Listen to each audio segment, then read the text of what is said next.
Night நான் சமைக்க மாட்டேன். எனக்கு கடையில தான் வாங்கி தரணும் அப்படின்னு நான் சொல்ட்டேன்.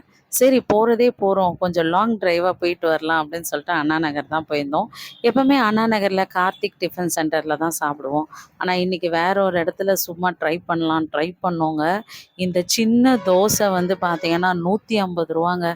பத்தவே இல்லங்க அந்த ஒரு தோசை. அவ்ளோ குட்டி. ஆனா வேற லெவல் டேஸ்ட் இருந்தது.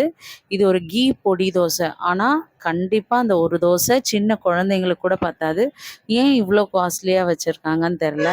சரி தெரியாம வந்துட்டோம்னு சொல்லி இந்த ஒரு தோசையோட நிறுத்திக்கலாம் அப்படின்னு சொல்லிட்டு நம்ம வேற எங்கேயாவது போய் ஷவர்மாவோ இல்ல சிக்கனோ சாப்பிட்டுட்டு போலாம் அப்படின்னு நாங்க இந்த ஒரு தோசையோட இங்க நிறுத்திக்கிட்டோம்.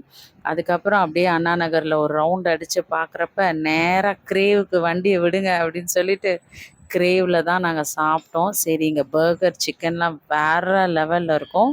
சரின்னு சொல்லி இவர் ஒரு சிக்கன் வாங்கிட்டு வந்தார். நெறைய ஆலிவ்ஸ் எல்லாம் போட்டு, ஒரு இனிப்போட, காரத்தோட செமையா இருந்துச்சு. கீழ ஃப்ரைஸும் இருந்துச்சு. ஸோ சூப்பரா சாப்பிட்டு நெறைய குடுத்துருந்தாங்க. இது ₹250. ஸோ சூப்பரா சாப்பிட்டு லேட் நைட் தான் வந்தோம். ஸோ யாரெல்லாம் லேட் நைட் இப்படி போய் சாப்பிடுவீங்கன்றத கமெண்ட் பண்ணுங்க. இந்த வீடியோ பிடிச்சிருந்தா லைக் பண்ணுங்க. பாய்.